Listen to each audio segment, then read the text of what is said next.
Olá, gente, tudo bem? Sejam todas bem-vindas e bem-vindos a mais uma live do Estúdio Daniel Brandão, mais uma live para os colaboradores do Apoia-se. Essa campanha recorrente que nós temos no apoia.se/Estúdio Daniel Brandão, com uma série de recompensas. Uma delas é uma live exclusiva mensal, né? Que é para isso que a gente está aqui. Então, fica aqui o meu muito obrigado a todos os colaboradores do Apoia-se, aquelas pessoas que acreditam no nosso trabalho, que apoiam ele, ajudando a gente a disseminar o conhecimento de arte, de quadrinhos, de desenho, de aquarela, etc. Vale dizer que, com uma certa frequência, eu sou convidado para várias instituições, vários lugares da cidade, ou para dar oficinas, ou palestras, bate-papos, trocas de conhecimentos relacionados à arte, e muitos desses lugares não têm condição de pagar cachê. E eu faço questão de me deslocar, de dedicar meu tempo. Ontem mesmo eu estava numa situação assim, numa instituição de ensino, falando com um grupo de alunos que faziam parte de uma academia jovem de letras dessa escola, que eu achei muito bacana. Então, o Apoia-se ele existe para ajudar a gente financeiramente a manter esse sonho vivo. E também para plantar sementinhas, né, em vários alunos, em várias pessoas, em vários jovens, né, para que eles também possam sonhar e se incentivarem a fazer arte e se expressar através do desenho, dos quadrinhos, etc. Então, muito obrigado para vocês que colaboram, que apoiam com esse projeto que é tão importante para a gente. Bem, essa live tem o intuito de dar continuidade a uma série chamada Vamos Conversar sobre Quadrinhos, uma série sobre histórias em quadrinhos que eu estou fazendo já há alguns meses, colocando aqui o meu ponto de vista sobre quadrinhos, sobre várias etapas de produção de uma história em quadrinhos. E hoje não vai ser diferente. A gente vai começar a falar sobre imagens para histórias em quadrinhos. E esse vídeo depois irá para o nosso canal no YouTube. Então, se você estiver aqui assistindo no YouTube, não perca tempo, vá lá na playlist sobre Vamos Conversar sobre Quadrinhos. Veja os vídeos anteriores se você não viu. Dê o like, se inscreva no canal, ative o sininho, comente o que você quiser, sugira o que você quiser, concorde, discorde. Eu quero muito saber e ouvir a sua opinião. Quero dar as boas-vindas aqui aos meus tios Luiz Arthur e José Rosa. Muito obrigado por estarem presentes ao vivo aqui nessa live. Então, vamos em frente sem mais delongas, né? Vamos falar de imagens para uma história em quadrinhos. Quando a gente pensa em imagem para histórias em quadrinhos, a maioria das pessoas pensam em desenho, né? Isso é óbvio. Eu acho que isso é bem óbvio. Só que eu acho importante a gente falar de duas coisas de cara aqui. A primeira delas é que a palavra imagem está em muitas definições, ou na maioria das definições sérias sobre histórias em quadrinhos. A que eu mais gosto, que é de um autor chamado Scott McCloud, diz o seguinte: quadrinhos são imagens justapostas em sequência deliberada destinadas a contar algo. Então tá lá a palavra imagens, mas não está a palavra desenho. Então a primeira coisa que eu quero alertar a vocês é que a imagem necessária para contar uma história em quadrinhos não precisa ser desenho. Pode ser foto, pode ser montagem, colagem, pintura, mosaico, né?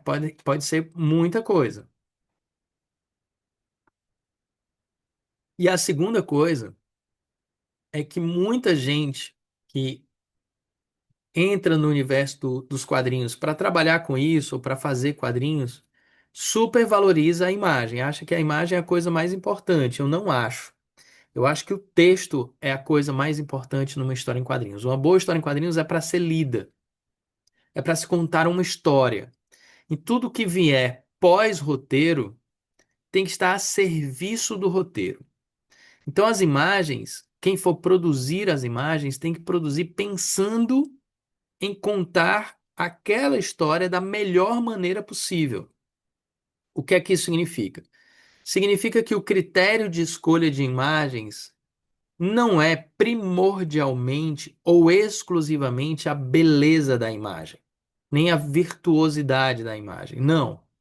A imagem tem que ser adequada àquela história, àquele roteiro, àquilo que você quer contar. E aí nem sempre a imagem mais adequada é aquela que esteticamente é a mais incrível, né? Vale muito a pena a gente pensar nisso. É claro que um quadrinho muito bem contado, todo adequado e bonito, ele é atraente, óbvio, né? Não estou aqui fazendo nenhum discurso contra a beleza da arte, não é isso. Mas eu conheço pessoas que se propõem a fazer quadrinhos e que só se preocupam com a beleza da arte, e a história acaba ficando mal contada, não fica clara, aquela virtuosidade acaba desviando a atenção da história.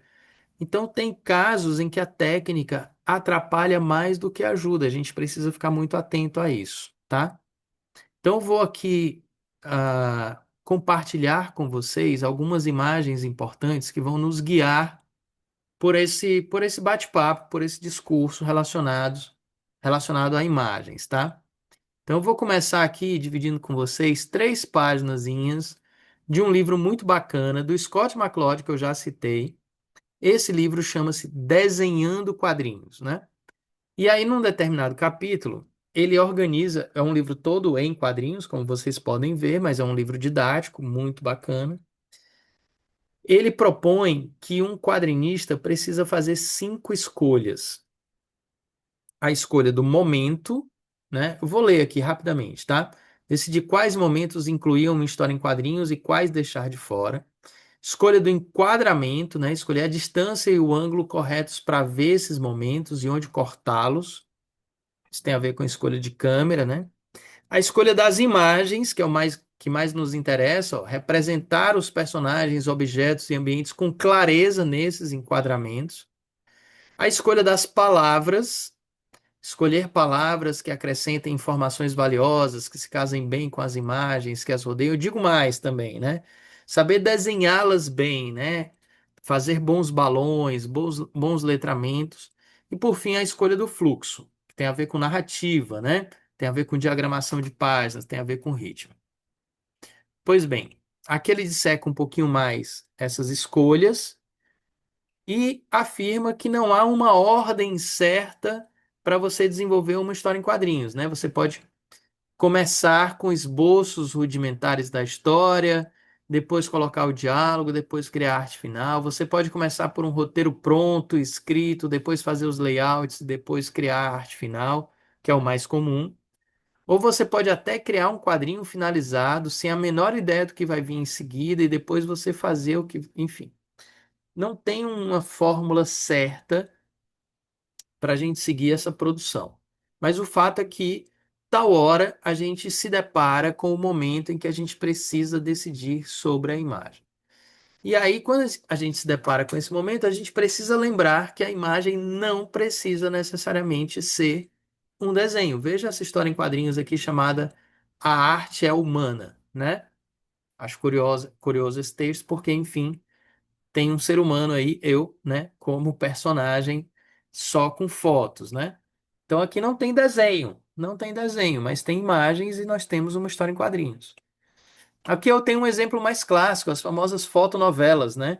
Quem não lembra aí das fotonovelas, elas eram histórias em quadrinhos, não tinham esse nome, mas eram histórias em quadrinhos, todos totalmente feitas por fotos, né? O desenho, se você escolher fazer um desenho, para a sua história em quadrinhos, ele pode ser extremamente simples. Veja aqui essa produção do J. J. Marreiro, chamado Lucy in Sky. Lucy e Sky, né? É uma produção genial do Jota, genial, talvez a que eu mais goste, e que tem o desenho mais simples, né? Um desenho com uma estética considerada infantil. Um outro exemplo de imagens interessantes são as cobras do Luiz Fernando Veríssimo, né? Luiz Fernando Veríssimo, esse grande escritor, cronista brasileiro, ele também faz quadrinhos. E aí ele não é um exímio desenhista, ele não tem uma técnica de desenho tão apurada, pior que eu acho que tem, mas ele simplifica o máximo o traço dele, criando personagens simples como as cobras, né? E por fim, um exemplo talvez da graphic novel mais importante da história das histórias em quadrinhos, que foi Maus, por ter ganho o prêmio Pulitzer, por ter sido feita durante 13 anos pelo seu autor Art Spiegelman, né? E eu já ouvi várias pessoas achando o desenho de mouse sujo, estranho, feio, simples demais, o que não é. É a imagem mais adequada possível para essa história em quadrinhos que conta uma história real sobre o Holocausto e ele coloca os judeus como ratos, os alemães como gatos e por aí vai, né? Então, são exemplos aqui para a gente abrir a nossa mente e pensarmos sobre imagem. Poxa, eu não sei desenhar e quero fazer quadrinhos. É possível? Claro que é. Poxa, eu até desenho, mas o meu desenho é tão simples, tão rústico, tão rudimentar. Será que eu posso fazer uma história em quadrinhos? Você tem uma boa ideia? Você sabe as- minimamente a sintaxe da história em quadrinhos? Se sabe, dá para você fazer também, tá? História em quadrinhos é uma linguagem extremamente democrática justamente por isso, né? Não só porque requer materiais baratos, como não requer também habilidades absurdas para se fazer histórias em quadrinhos, simplesmente Daniel, boas ideias. Pois não, tio? você me permite uma parte aqui, Com porque certeza. tem tudo a ver com o que você colocou, sabe? Eu ia até falar sobre esse livro também, Maus. Mas o livro, o último livro que eu li, eu acho que foi o último que ele fez, do Fabien Tomé, Trabalhar e Viver, é um exemplo disso que você está colocando, Daniel. Algum desavisado que for ler esse livro tem 400 páginas, mais ou menos, 300 e tanto. Uhum, Olha o título do livro, Trabalhar e Viver. Algum desavisado for entrar e ler esse livro, desavisado que eu digo assim, que não for acostumado, né, como eu já sou até, em ler graphic novel, pode achar primeiro o traço meio estranho, porque é simples, na verdade, né? Quer dizer, o traço que eu digo do personagem, dos personagens, né? O uhum, desenho em si, não, que a gente vê que ali tem perspectiva, tem muito fundamento do desenho ali, que o cara é muito, para mim é um gênio, o Fabien Tomé, né? uhum. É, Muito bom. Mas assim, é nesse sentido que você está colocando, tá entendendo? Quer dizer, uma história dessa, rapaz, ela é simplesmente genial e ela é profunda, como o Mouse também é. Essa do Fabinho também, não sei se você teve a oportunidade de ler, eu fiz um sim. vídeo no meu canal sexta passada, eu fiz um vídeo sobre isso, né? Você sabe. Assisti, Rapaz, mandei para ele, inclusive, tio. Ele agradeceu, viu? você falou que mandou, cara, para ele. Muito obrigado por ter mandado para ele. É uma coisa simples assim, mas assim, genial esse livro e tem tudo a ver com o que você está colocando agora, nesse momento, Eu entende? vou aproveitar esse vídeo para ler a É resposta isso. dele, né? Que eu não lhe mandei. Esqueci de lhe Oh, mandar a resposta dele. valeu, cara. Vou ler aqui, ó. Valeu. Obrigado por compartilhar, Daniel. Adoro o jeito como ele fala de livros, com sotaque baiano. Abração. Valeu, cara. Valeu. Ele é genial. Fabinho Tomé é É, e genial. gente boa, simples, um cara Uhum. muito legal. E é isso, tio. Assim, o traço do Fabiano Tomé, ele é um traço cartoon, né? Extremamente universal. Ele consegue contar qualquer história de qualquer profundidade com esse traço. E esse traço, ele conta as histórias do Fabiano extremamente bem sem te distrair. Isso é muito importante. Porque tem traços que são lindíssimos e você fica parando para ficar olhando aquele traço e admirando aquele traço como se fosse um quadro numa parede. Isso é prazeroso? É prazeroso, mas isso te tira da imersão da história. E história em Exatamente. quadrinhos. Assim, você quer fazer uma arte incrível? Faz uma capa. Quer fazer uma arte absolutamente incrível? Faz um quadro para ficar na parede. História em quadrinhos é para ser lida. E o ideal é que você mergulhe na história e esqueça que está ali naquela história. Você fique completamente tomado, quase hipnotizado pela história. Então, qualquer ruído nessa comunicação que te tira desse estado é ruim, né? Porque você perde a emoção, você perde ligação com a história. Às vezes, até nesse momento, isso não é incomum, você pega o seu marcador de páginas, coloca ali e vai fazer outra coisa. Porque você emergiu da história, né? Você colocou a cabeça para fora daquele mar. É, E, rapaz. vou ali ao banheiro, Pô, volto tem. já, entendeu? Olha aí. Então, o Aham. ideal é que o desenho, que a imagem não atrapalhe. Pelo contrário, ajude nessa imersão, entendeu? Então, eu defendo isso com unhas e dentes. E para a gente ilustrar melhor, assim, eu mostrei imagens de páginas que não tinham desenho, né? Algumas fotos. Mas a gente sabe, não dá para discutir que historicamente, culturalmente, a imagem mais consagrada para se contar histórias em quadrinhos é o desenho, né? E aí eu estava pensando assim, como fazer essa introdução, como fazer com que esse vídeo fique interessante, né? E a decisão que eu tomei foi dividir com vocês todos, com vocês que são do Apoia-se e depois, em posteriori, vocês que estão aqui no meu canal no YouTube, né? Vários estilos de artes em quadrinhos que eu gosto e que eu acho eficientes para histórias específicas, né? Então é muito legal que vocês fiquem atentos também para vocês sentirem o gênero das histórias. Eu não vou falar sobre as histórias, né? Eu vou citar o nome dos autores, vou passar aqui as imagens, mas você vai sentir como aquele traço casa com determinadas histórias, né? Para determinados públicos. Então, começando aqui com o Torpedo do Alex Toth. Né? Então, o Alex Toff tem esse desenho em alto contraste, né? Preto e branco, ah, acadêmico, mas com uma certa simplificação, né? O menos é mais aqui prevalece. Esse já é um brasileiro chamado André Diniz. Olha só o traço dele, assim, lembra um pouco xilogravura, né? Acho incrível o trabalho do André Diniz. Ele fez tantos trabalhos autorais como adaptações de Dostoiévski para quadrinhos. Então, daí tu tira o ecletismo que o traço dele, né, proporciona. E Sebastião Viver, né, tá aqui porque ele economiza muitas linhas. Você vê que nem sempre você vê os olhos, os detalhes, ele mostra a essência na imagem, né, do que você precisa entender. Esse talvez seja o meu predileto, que é o Bill Watterson, do Calvin Haroldo. E aí fica uma pergunta, né? Será que o traço do Bill Watterson cabe para qualquer história em quadrinhos, de qualquer gênero? Não quero responder nem sim nem não, mas acho interessante pensarmos nisso. Esse é o Bruce Timm, né?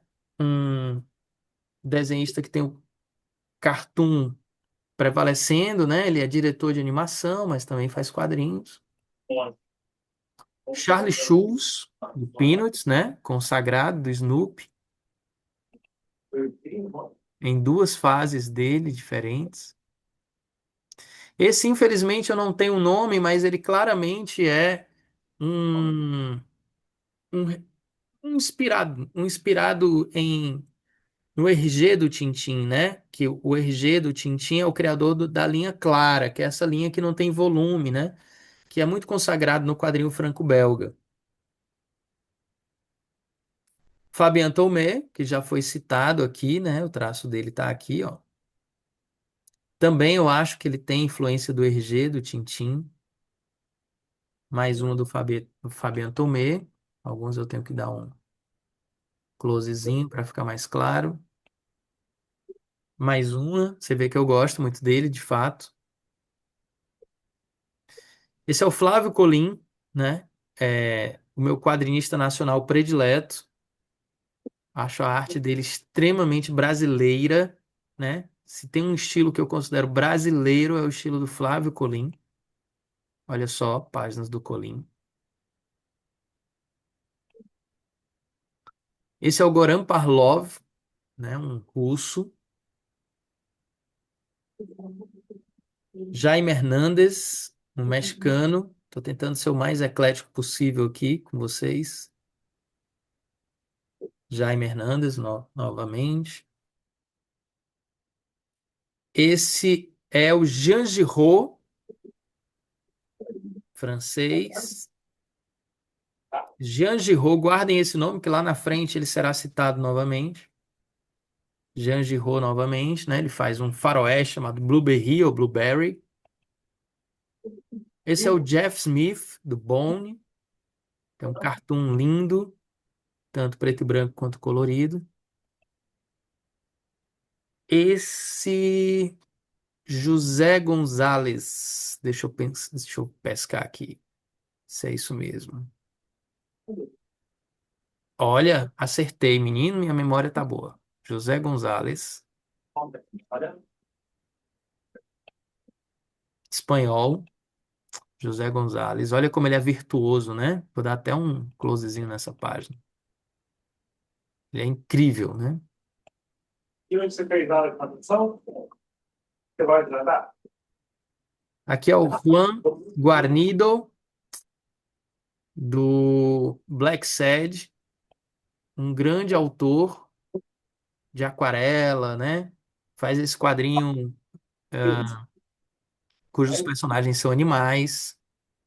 É um quadrinho genial, Tá aqui Juan também. Guarnido. E agora, tá aqui, ó. Esse é o Katsuo Hirotomo, de Akira, um japonês que eu gosto muito. Esse é o Lee Wicks, um americano, um dos meus desenhistas de comics super-heróis prediletos, Lee Wicks. Mais uma do Lee Wicks. Esse Kazuo Kojima, deixa eu verificar. Acho que é Kazuo Kojima, do Lobo Solitário, também japonês. Mais um espanhol, Michelangelo Prado. Até citei ele, tio, num desenho que você fez. Eu disse que seu traço estava lembrando o traço dele. Michelangelo Prado, num dos últimos desenhos que você me mandou de um garoto e tal. Ele é autor de Mundo Cão. Gosto muito do traço do Michelangelo Prado. Esse é o Mike Mignola, o Hellboy. Mike Mignola. E eu falei que ia voltar o Jean Giraud, né? Esse é o Moebius.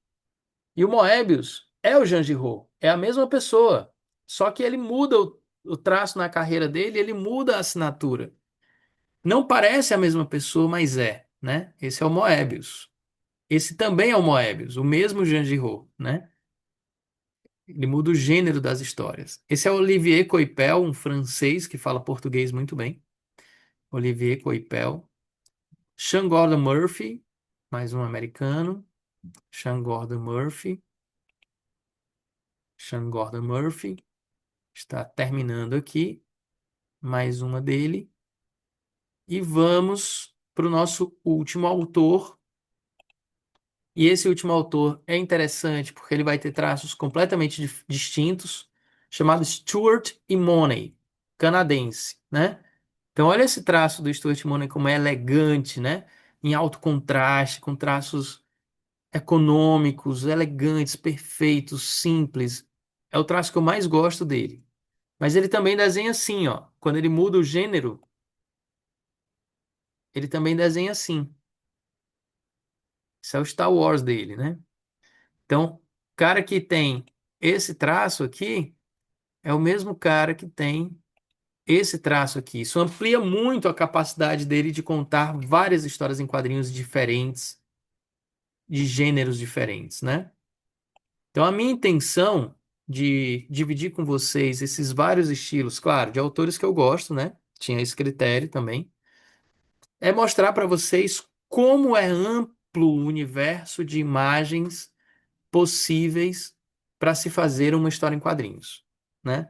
Como é amplo e como não há uma necessidade de você ser necessariamente virtuoso em nada. Se você estudar desenho, se você se desenvolver com desenho, você vai ampliar o seu vocabulário artístico ali e imagético para poder contar mais histórias em quadrinhos de gêneros diferentes da maneira mais adequada possível. Isso é verdade. Mas se você tem algum limite ali, em termos de traço, mesmo assim ainda dá para você contar boas histórias em quadrinhos tendo boas ideias. Ou usando fotografias, como eu já mostrei para vocês, tá? Então, a partir de hoje, a partir dessa live, a gente abre uma outra dimensão aqui dentro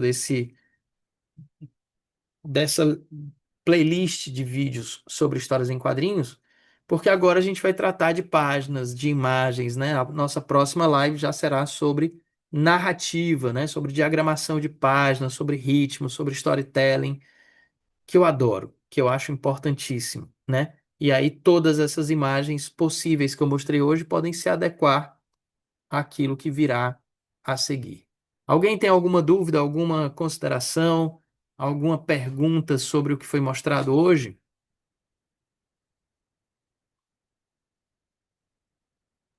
Daniel, só mais uma de um enxerido. É, você sempre faz as perguntas iniciais, né? Os questionamentos para a gente pensar, né? O que é quadrinho, né? Então, assim, você vê uma história, quadrinhos é uma história, você contar uma história, muito bem, de todos os níveis, de todas as formas, da forma mais livre possível. E você pode contar uma história abstraindo o quadrinho de outras formas, na literatura, não interessa qual seja a língua. E no quadrinho, você muitas vezes vê, obviamente, a maioria deles, né, que eu tenho visto, é o texto, né? Balonado, sem balonado, com tudo quanto é técnica. Mas também tem o quadrinho sem texto algum, sem nenhuma linguagem ali, só a imagem. Então, assim, baseado nisso, grosso modo, a gente pode dizer que quadrinho é desenho. Porque sem o desenho não há quadrinho. Agora, sem a linguagem que eu digo, a linguagem textual, há quadrinho. Então, o resumo disso tudo, para mim, na minha cabeça, é resumo, né? Resumo do resumo do resumo. Quadrinho é desenho, Ok. não é? Vamos comentar Eu aí. acho que é por aí, não É, é? eu vou comentar Comente. aqui.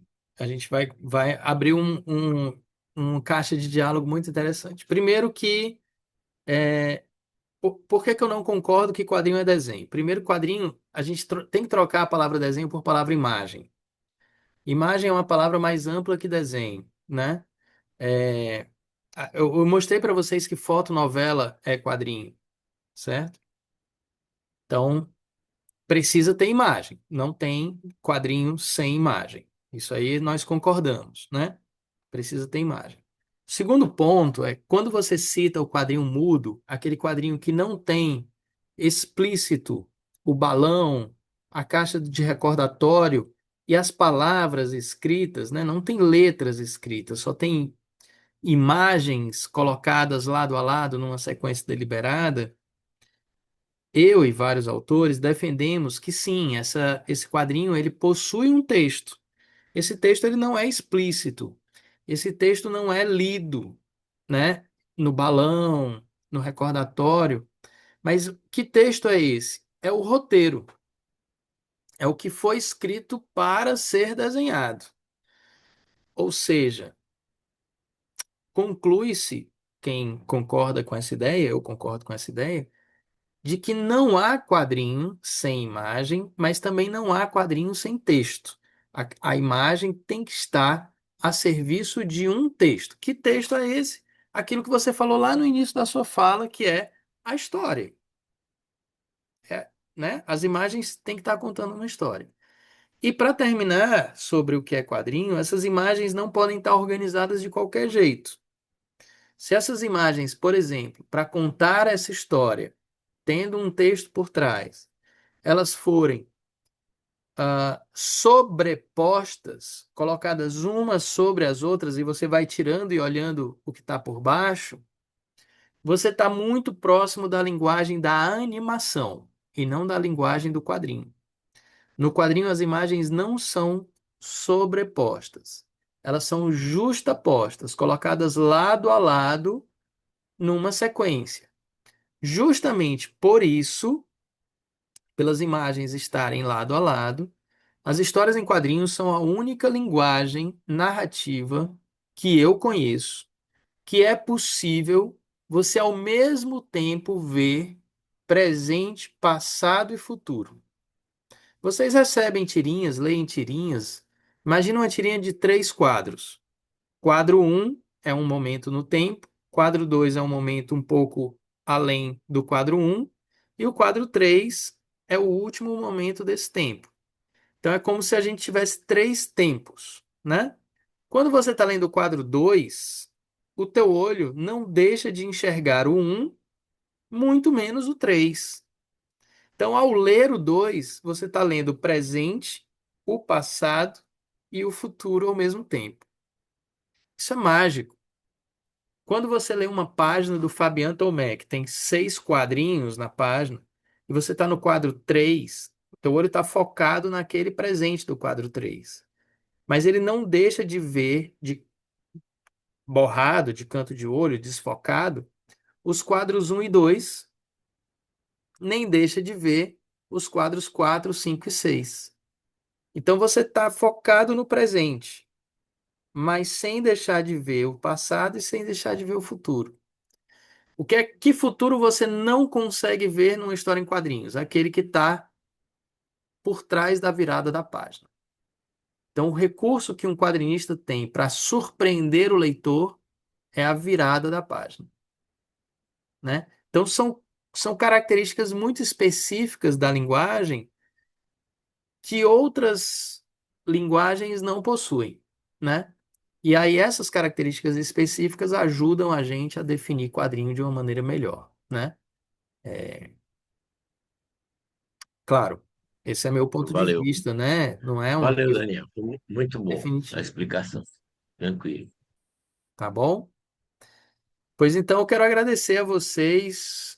Muito obrigado, tio Zé e tio Lula, por estarem aqui ao vivo e em cores, né? Me sinto sempre abraçado por vocês e apoiado por vocês quando vocês estão presentes. Espero que eu tenha compartilhado algum conhecimento útil, interessante aí para vocês. Em breve, esse vídeo também vai para o YouTube para que isso se popularize, né? E a gente democratize também esse conhecimento. E é isso. Vamos almoçar, né? Tchau, tchau, Valeu, gente. Daniel. Daniel, muito Abração. bom, Tudo de bom. Daniel. Abração, meu irmão. Um abraço, Valeu. tudo de Tudo de bom. bom. Abração.